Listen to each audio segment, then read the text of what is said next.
दोस्तों आमतौर पर आप ये देखते आए होंगे केवल दो आधार ही ऐसे हैं जिनमें अगर पत्नी जॉब कर रही होती है, उसकी एक अच्छी खासी सैलरी होती है, या फिर वो कोई बिजनेस कर रही होती है, उसकी एक अच्छी खासी इनकम होती है, या फिर वो एडल्ट्री के अंदर होती है। और इन तमाम बातों के एविडेंस अगर पति के द्वारा कोर्ट के अंदर दे दिए जाते हैं, कोर्ट को कन्विंस कर दिया जाता है, तो ऐसी पत्नी का मेंटेनेंस कोर्ट नहीं बनाती है। पर इनके अलावा पति की कोई भी बात कोर्ट नहीं सुनती है। पति चाहे कितनी भी सफाई अपनी कोर्ट के अंदर दे दे, पत्नी को चाहे कितना भी वो गलत दिखा दे, पर कोर्ट की नज़रों में पति ही गलत होते हैं।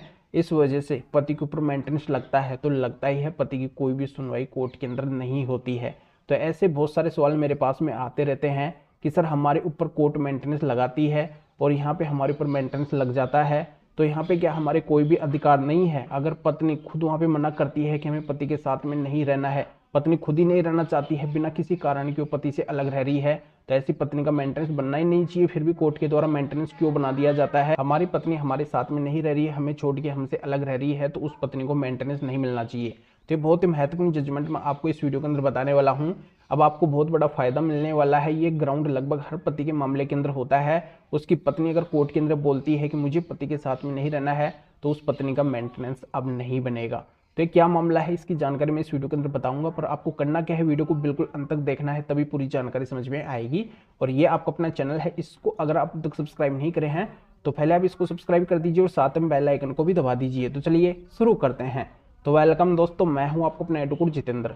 तो दोस्तों इस मामले के अंदर क्या होता है, 15 दिसंबर 2020 को जो पत्नी होती है वो पति को छोड़ के अलग रहने लगती है, वो अलग हो जाती है और वो आती नहीं है। पति के द्वारा तमाम कोशिश भी की जाती है, अपने लेवल के ऊपर पति भरसक प्रयास करते हैं, फिर भी पत्नी नहीं आती है, मना कर देती है कि मुझे नहीं आना है। फिर पति के द्वारा क्या किया जाता है, उस पत्नी को लाने के लिए एक नोटिस भेजा जाता है, और पति जैसे ही उस पत्नी के पास में नोटिस भेजते हैं तो पत्नी सामने से क्या करती है, मेंटेनेंस का केस कर देती है। अब मेंटेनेंस का केस का जब पति के पास में नोटिस आता है, पति उस केस के अंदर प्रेजेंस होते हैं, तो यहाँ पे आपको पता होगा अगर पत्नी थाने के अंदर जाती है, किसी सेल के अंदर जाती है, तो वहाँ पे पति पत्नी की काउंसलिंग की जाती है। पहले काउंसलिंग का ऑप्शन आता है कि काउंसलिंग के जरिए से ही इनके मामले का निपटारा हो जाए, इसी से इस मामले का निचोड़ निकल जाए, इनकी प्रोसीडिंग वगैरह ना चले, केसों के जाल के अंदर ये ना फंसे। तो ये सभी का मकसद होता है वहीं पे मामला निपटाने का। अगर पत्नी कोर्ट के अंदर जाती है तो वहाँ पे भी पहले मीडिएशन का ऑप्शन आता है कि मीडिएशन के जरिए से इनको पूछ लिया जाए कि ये क्या चाहते हैं और इसी के जरिए से इनका सोल्यूशन कर दिया जाए। तो इस मामले के अंदर भी ऐसा होता है कि जब पति कोर्ट के अंदर उपस्थित होते हैं, पत्नी भी वहाँ पे आती है, तो कोर्ट के द्वारा स्टार्टिंग के अंदर पति पत्नी से पूछ लिया जाता है कि आप क्या चाहते हैं। पति से पूछा जाता है कि क्या आप अपनी पत्नी को रखना चाहते हैं, तो पति बोलते हैं कि हाँ मैं बिल्कुल इस पत्नी को रखना चाहता हूँ। फिर पत्नी से पूछा जाता है कि क्या आप अपने पति के साथ में रहना चाहती है, तो पत्नी वहां पे मना कर देती है कि मुझे इस पति के साथ में नहीं रहना है।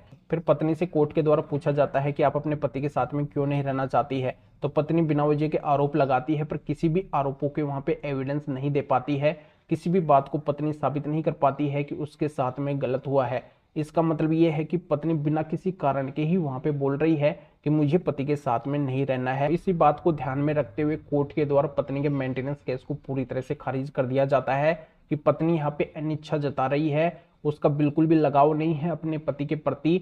उसके पास में ऑप्शन है पति के साथ में रहने का, पर पत्नी यहाँ पे नहीं रहना चाहती है, तो ऐसी पत्नी को मेंटेनेंस नहीं मिलेगा। इस तरीके से पत्नी का यहाँ पे नुकसान हो जाता है। तो दोस्तों जानकारी आपके अच्छे से समझ में आ गई होगी। अगर पत्नी बिना किसी कारण के, बिना साबित करे हुए ये बोले कि मुझे पति के साथ में नहीं रहना है, तो ऐसी पत्नी को कोई भी मेंटेनेंस नहीं मिलेगा। तो इस महत्वपूर्ण जजमेंट का लिंक इस वीडियो को डिस्क्रिप्शन के अंदर दिया गया है, डिस्क्रिप्शन में जाके इसके बारे में आप जान सकते हैं मामला क्या है, और भी बातें आपके अच्छे से समझ में आ जाएगी।